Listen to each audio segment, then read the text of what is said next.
Kuya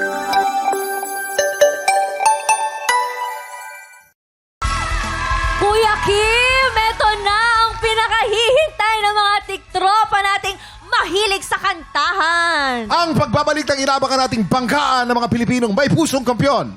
Welcome sa pinakabagong season ng Tanghalan ng Kampyon! Tulad ng nabanggit natin kanina, mga representative ng iba't ibang trabaho at iba't ibang industriya ang sasalang sa Tanghalan this season.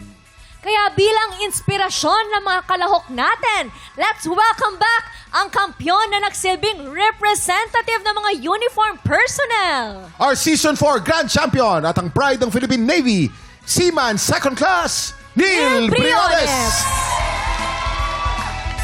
Magandang araw Ay! sa inyong lahat. Hello po, Miss Kim and Iba ang datingan mo dyan ah. Anong Miss Kim? Yung Kim ko naman, I'm Chris. Sir Kim and Ma'am Chris. Chris. Oh, first time ko namin nakita nakabihis na ganyan. Oo nga, pogi mo lalo Seaman ah. Second Class Briones. Ang tindi. Neil, may tanong ako sa'yo. Bukod sa tensyon ng kompetisyon, may additional pressure ba na ikaw ang representative ng Philippine Navy? Honestly po meron kasi hindi naman po natin kakaila na ang Armed Forces of the Philippines ay isa sa pinagkakatiwalaang institusyon and meron pong pinangangalaga ang reputasyon yung aming institusyon. Kaya meron din po. And at the same time, yung pressure po na yon naging fuel ko po yun para pag-igihan po yung performance ko. So naging fuel po siya para makamit ko po yung mga... And they came in tagumpay. full support, ha? Nandito silang lahat ng Yes, araw po. na yun, ha? Proud Sila na ang proud nag-iiyakan sila, no? nung nanalo siya, eh. Ibang Oo. klase. Pati yung Deserve. commanding officer mo nandito, di ba? Yes po. Yun. Grabe naman ang suporta sa'yo. Ito naman, ano naman yung may papayo mo sa mga kalahok natin this season na magsisilbering representative ng mga industriya nila?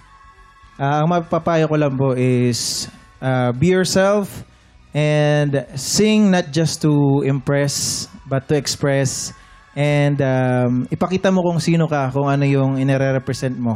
So makikita naman po yun ng ating mga inampalan kung naging totoo ka at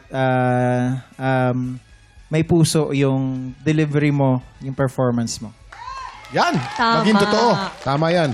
Maraming salamat, Seaman Second Class Briones. Maraming salamat po, Sir Kim and Miss Chris. Ayan, excited na kaming simula ng kantahan. Kaya naman, papwestohin na natin ang ating mga inampalan. Ito na po, singer-songwriter, the R&B crooner, Darilong. Kapuso OST Princess and award-winning recording artist, Hannah Presilas. Multi-platinum artist and OPM hitmaker, Renz Verano. Inampalan, curious lang din ako. Kayo po ba ay nagkaroon ng ibang trabaho bago po kayo nag-showbiz?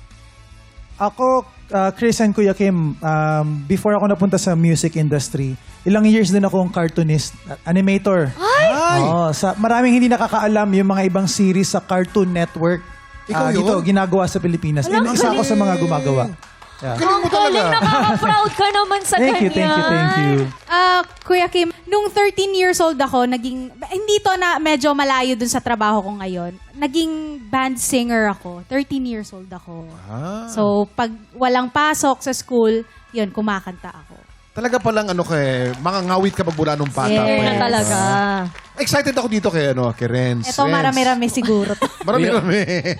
Kuya Kim, lagi akong nag-venture sa iba't ibang business. Pinasok ko ang mananahe, yung pagtatahe. Yan, pinasok ko yan. Pero hindi ako marunong. Kumuha ako ng mga mananahe. Business. Business. Tapos, meron din akong pinasok, yung buy and sell ng sasakyan, dahil mahilig ako sa kotse. At isa pa, yung nag-click, nagkaroon ako ng bakery.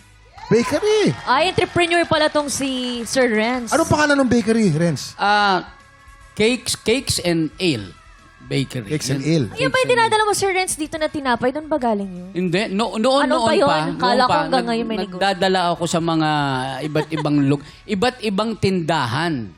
Oo. Sari-sari store, Kuya Kim. Nagde-deliver ako sa mga sari-sari Exciting store. ang season na to dahil makikita natin ang common dream ng mga kababayan natin mula sa iba't ibang trabaho at iba't ibang industriya. At ngayong araw, mga representative ng BPO industry ang sasalang sa tanghalan. Mula sa BPO industry, heto na ang dalawang kalahok na magbabanggaan ngayong umaga.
Tik Tropa! Pinanood mo hanggang sa dulo itong video na to? Very good ka! For more happy time, watch more TikTok Clock videos on our official social media pages and subscribe to GMA Network official YouTube channel.